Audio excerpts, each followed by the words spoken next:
Hello बच्चों, स्वागत है आपका कटारे फार्मेसी डी फार्म की एक और नई वीडियो में। जैसे कि हमने पीवाई की सीरीज स्टार्ट की है क्योंकि हमारा सिलेबस कंप्लीट हो चुका है। हमने रिवीजन सीरीज भी स्टार्ट की थी, वो भी कंप्लीट हो चुकी है। अगर आपने अभी तक वो वीडियोस नहीं देखी है तो चैप्टर्स को डिटेल में समझने के लिए वो वीडियो जरूर देखें, ताकि क्वेश्चन समझने में आपको कोई भी परेशानी ना हो। तो वीडियो स्टार्ट करने से पहले आपको बताना चाहूंगा, अगर किसी भी टाइप के सब्जेक्ट नोट्स आपको चाहिए हो तो कटारे फार्मेसी का ऐप आप डाउनलोड कर सकते हो, जिसका लिंक डिस्क्रिप्शन में भी अवेलेबल है और प्ले स्टोर से भी डायरेक्टली डाउनलोड कर सकते हो। साथ ही बताना चाहूंगा, अगर ऐप से आप किसी भी टाइप के सब्जेक्ट नोट्स परचेज करते हो तो मेरा कूपन कोड DK25 यूज करने में मिलेगा आपको एक्स्ट्रा 25% का डिस्काउंट। अभी जाइए, ऐप डाउनलोड कीजिए, नोट्स परचेज कीजिए, कूपन कोड अप्लाई कीजिए और स्टडी स्टार्ट कीजिए। तो आज की वीडियो को स्टार्ट करते हैं। तो आज का जो हमारा प्रीवियस ईयर क्वेश्चन पेपर रहने वाला है वो है 2020 का। तो इसके अंदर दो पार्ट्स में हमारा क्वेश्चन पेपर रहने वाला है, जिसके अंदर पार्ट ए और पार्ट बी है। जिसमें जैसे कि पहले हमने डिस्कस किया है कि पार्ट ए के अंदर 3 मार्क्स के रहेंगे और पार्ट बी के अंदर 10 मार्क्स के क्वेश्चन रहेंगे। तो सबसे पहले पार्ट ए को कवर करते हैं, जिसके अंदर पहला क्वेश्चन है define the term syrups and elixirs. मतलब सिरप्स और एलिक्सर्स क्या होती है। तो सिरप्स की अगर बात करें तो concentrated aqueous solutions of sugar. मतलब ये कंसंट्रेटेड एक्वस सॉल्यूशन होता है जिसके अंदर शुगर होती है। And used to mask taste. मतलब ये जो टेस्ट होता है, जो खराब टेस्ट होता है, उसको मास्क करने के लिए और उसको फ्लेवर ऐड करने के लिए यूज में लिया जाता है। इसके बाद में एलिक्सर्स की बात करें तो क्लियर स्वीटन हाइड्रोअल्कोहलिक लिक्विड। मतलब ये साफ होते हैं, मीठे होते हैं और हाइड्रोअल्कोहलिक लिक्विड्स होते हैं। एंड कॉन्टेन एल्कोहल, इनके अंदर एल्कोहल की भी मात्रा होती है। And use for oral administration, और ये ओरल एडमिनिस्ट्रेशन या ओरल यूज के लिए होते हैं।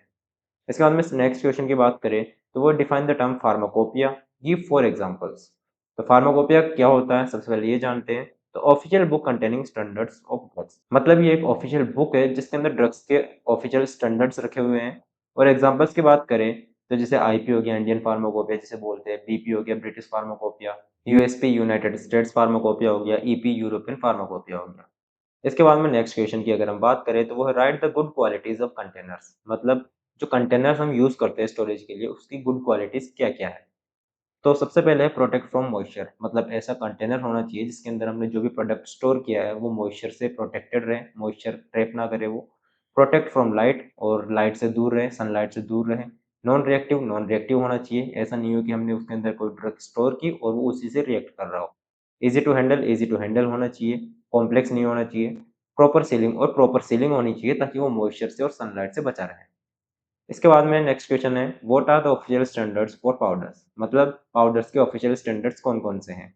तो सबसे पहले है coarse powder, moderately coarse powder, moderately fine powder and very fine powder. इसके बाद में फिफ्थ क्वेश्चन की बात करें तो वो list out the factors affecting the perfect mixing of powder. मतलब ऐसे कौन से फैक्टर्स है जो परफेक्ट मिक्सिंग को अफेक्ट करते हैं पाउडर्स की। इसके अंदर सबसे पहला है वो है पार्टिकल साइज, कि जो पाउडर्स है उसके पार्टिकल साइज भी काफी मैटर करती है मिक्सिंग के अंदर। तो वो रिक्वायर्ड अमाउंट की ही होनी चाहिए। शेप ऑफ पार्टिकल्स, के पार्टिकल्स की शेप कौन सी है वो भी काफी मैटर करती है मिक्सिंग को। डेंसिटी। इसके बाद में मॉइस्चर कंटेंट, की पाउडर के अंदर मॉइस्चर कंटेंट है या नहीं है, क्योंकि अगर मॉइस्चर कंटेंट होगा तो जो पाउडर के पार्टिकल्स है वो चिपक जाएंगे। मिक्सिंग टाइम और इक्विपमेंट यूज। तो ये कुछ फैक्टर्स थे जो पाउडर्स की मिक्सिंग को अफेक्ट करते हैं। इसके बाद में नेक्स्ट क्वेश्चन है define the term sterile water for injection. मतलब ये जो टर्म है स्टेराइल वाटर फॉर इंजेक्शन, इसका क्या मतलब होता है। तो water free from micro organism. मतलब ऐसा वाटर जो माइक्रो ऑर्गेनिज्म से फ्री हो, किसी भी टाइप के पैथोजेंस ना हो उसके अंदर। फ्री फ्रॉम पायरोजेंस, पायरोजन से फ्री होना चाहिए। पायरोजेंस एक्चुअली वो होते हैं जो बॉडी में जाके बॉडी का टेम्परेचर बढ़ा देते हैं, मतलब फीवर कोज करने वाले जो बैक्टीरिया या फिर पैथोजेंस होते हैं। इसके बाद में next use for preparation of injections, और ये इंजेक्शंस की प्रिपरेशन में यूज किए जाते हैं। इसके बाद में नेक्स्ट क्वेश्चन की बात करते हुए list various factors affecting size reduction. मतलब ऐसे कौन से फैक्टर्स है जो साइज रिडक्शन को अफेक्ट करते हैं। तो हार्डनेस हो गई पार्टिकल्स की, टफनेस हो गई, स्टिकीनेस हो गई कि वो चिपचिपे हैं, ये मॉइस्चर कंटेंट हो गया और टेम्परेचर हो गया। इसके बाद में नेक्स्ट है डिफाइन द टर्म एक्सट्रैक्शन, कि एक्सट्रैक्शन क्या होती है। And give the various processes used for extraction, और एक्सट्रैक्शन के लिए कौन कौन से प्रोसेस यूज किए जाते हैं। इसके अंदर सबसे पहले एक्सट्रैक्शन की अगर बात करें तो वो है process of removing active constituents using solvent. मतलब एक्टिव कॉन्स्टिट्यूएंट्स को एक्सट्रैक्ट आउट करना, बाहर निकालना सॉल्वेंट्स की मदद से। तो ये एक्सट्रैक्शन होता है। और इसके प्रोसेस की बात करें तो इसके अंदर 4 प्रोसेस होती है, जिसके अंदर है मेसिलेशन, परकोलेशन, इन्फ्यूजन एंड डिकॉक्शन। तो मेसिलेशन के अंदर क्या करते हैं कि जो ड्रग होती है या फिर जो पाउडर होता है उसको सॉल्वेंट के अंदर भिगो के रखते हैं कुछ टाइम के लिए, और फिर बाद में एक्सट्रैक्ट आउट बाहर निकाला जाता है। मतलब जो एक्सट्रैक्ट होता है उसे बाद में बाहर निकाला जाता है। इसके बाद में परकोलेशन आता है, जिसके अंदर एक परकोलेटर के अंदर डालते हैं ड्रग्स को और ऊपर से सॉल्वेंट डाला जाता है और नीचे जाके एक्सट्रैक्ट बाहर निकलता रहता है। इसके बाद इन्फ्यूजन आता है जिसके अंदर क्या करते हैं कि हम गर्म पानी का यूज़ में लेते हैं, यानी गर्म सॉल्वेंट डालते हैं धीरे-धीरे ऐड करके और फिर एक्सट्रैक्ट बाहर निकालते हैं। और डिकॉक्शन के अंदर क्या होता है कि वो जो सॉल्वेंट होता है या फिर जो ड्रग्स होती है उसको बॉयल करते हैं, सॉल्वेंट को बॉयल करते हैं और फिर एक्सट्रैक्ट बाहर निकाला जाता है। तो ये था हमारा प्रोसेसेस एक्सट्रैक्शन की। इसके बाद में नेक्स्ट क्वेश्चन की बात करते हुए define capsule, list different sizes of hard gelatin capsule and mention its filling capacities. मतलब कैप्सूल क्या होता है, उसकी डिफरेंट साइजेस क्या होती है और मेंशन इट्स फिलिंग कैपेसिटीज, और फिलिंग कैपेसिटीज कितनी होती है कैप्सूल की। कैप्सूल की बात करें तो solid dosage form with drug enclosed in gelatin shell. मतलब कैप्सूल एक सॉलिड डोजेज फॉर्म होता है जिसके अंदर ड्रग होती है, वो जेलेटिन सेल के अंदर कवर होती है। साइजेस की बात करें तो 000, 000, 1, 2, 3, 4, 5 ये कुछ साइजेस होती है। और फिलिंग कैपेसिटी की अगर बात करें तो 000 वाली सबसे हाईएस्ट कैपेसिटी होती है और 5 वाली सबसे लोएस्ट कैपेसिटी होती है कैप्सूल की। इसके बाद में नेक्स्ट है calculate the quantity of sodium chloride required to prepare 15 fluid ounce of normal saline. मतलब ये कैलकुलेशन है जिसके अंदर हमें सोडियम क्लोराइड की क्वांटिटी जांचनी है कि 15 fluid ounce of normal solute के अंदर कितना चाहिए होगा। तो इसके अंदर है normal saline equal to 0.9% weight by volume. तो हम इसको ऐसे समझ सकते हैं, जैसे हम नींबू पानी बना रहे हैं तो उसके अंदर जैसे 100 ml हमारे पास पानी है, तो उसके अंदर 9 ग्राम हम साल्ट डालेंगे तब जाके वो 0.9% वेट बाय वॉल्यूम होगा। तो अब ये आप बताओ कि जैसे 200 ml हम वाटर लेंगे तो उसके अंदर कितना ग्राम साल्ट लगेगा? तो वो होगा 1.8 ग्राम। तो ऐसे ही हमने ये कैलकुलेट किया है कि 450 के अंदर कितना लगेगा, 450 ml के अंदर कितना ग्राम सोडियम क्लोराइड लगेगा। तो ये कैलकुलेशन थी, तो इसका आंसर जो है वो है 4.05 ग्राम। इसके बाद में पार्ट बी आता है जिसके अंदर 10 मार्क्स के क्वेश्चंस हैं। तो सबसे पहला जो क्वेश्चन है इसके अंदर वो है व्हाट इज एरोसोल पैकेजिंग।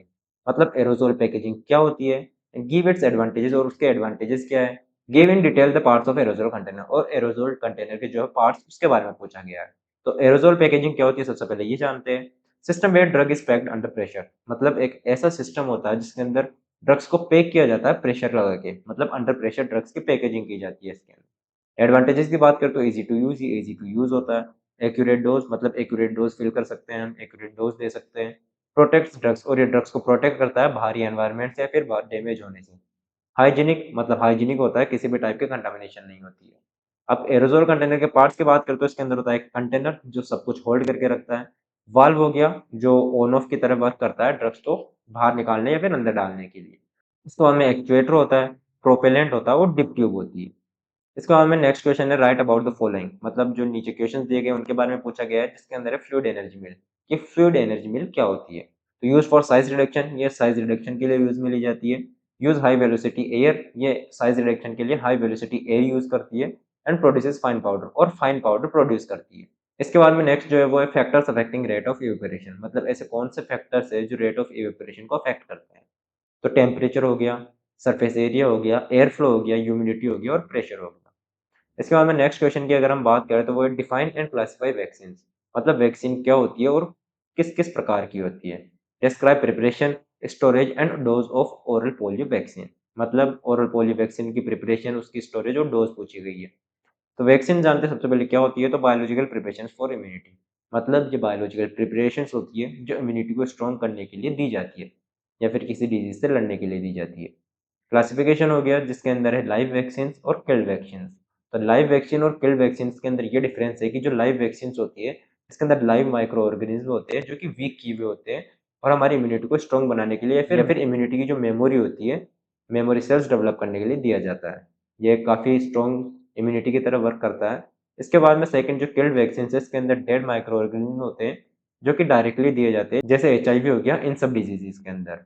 और लाइव वैक्सीन के अंदर जैसे ओरल पोलियो वैक्सीन है। अब ओरल पोलियो वैक्सीन के बारे में जानते हैं कि इसकी प्रिपरेशन क्या होती है कि एटेन्यूएटेड वायरस, मतलब वीक किया हुआ वायरस। इसके बाद में स्टोरेज की बात करें तो 2 to 8 डिग्री सेल्सियस पर रखा जाता है ये, और डोज की बात करें तो ओरल ड्रॉप्स में दिया जाता है। इसके बाद में नेक्स्ट क्वेश्चन की बात करते हुए define filtration and classification, right construction and working of filter press, right advantages and disadvantages. मतलब फिल्ट्रेशन क्या होती है और उसकी क्लासिफिकेशन क्या क्या है, और फिल्टर प्रेस की वर्किंग और कंस्ट्रक्शन पूछा गया है, साथ ही एडवांटेजेस और डिसएडवांटेजेस। तो फिल्ट्रेशन की बात करें तो separation of solid from liquid. मतलब जो लिक्विड के अंदर सॉलिड पार्टिकल्स होते हैं या फिर जो भी गंदगी होती है उसको बाहर निकालना, ये फिल्ट्रेशन होता है, सेपरेट करना उनको। क्लासिफिकेशन की बात करें तो ग्रेविटी फिल्ट्रेशन है और वैक्यूम फिल्ट्रेशन है। अब इसके बाद में फिल्टर प्रेस की बात करें तो प्लेट्स एंड फ्रेम्स। इसके अंदर जो कंस्ट्रक्शन होता है उसके अंदर प्लेट्स और फ्रेम्स रखी जाती है जिसके अंदर बीच में फिल्टर पेपर होता है। नेक्स्ट जो है वो है liquid passes through filter.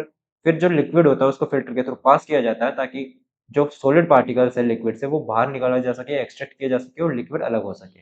Advantages की बात करें तो एफिशिएंट होता है और लार्ज स्केल पे किया जा सकता है, और डिसएडवांटेजेस की बात करें तो ये कॉस्टली होता है और टाइम कंज्यूमिंग होता है। इसके बाद में नेक्स्ट क्वेश्चन की अगर हम बात करें तो वो है right a note on reserve percolation process.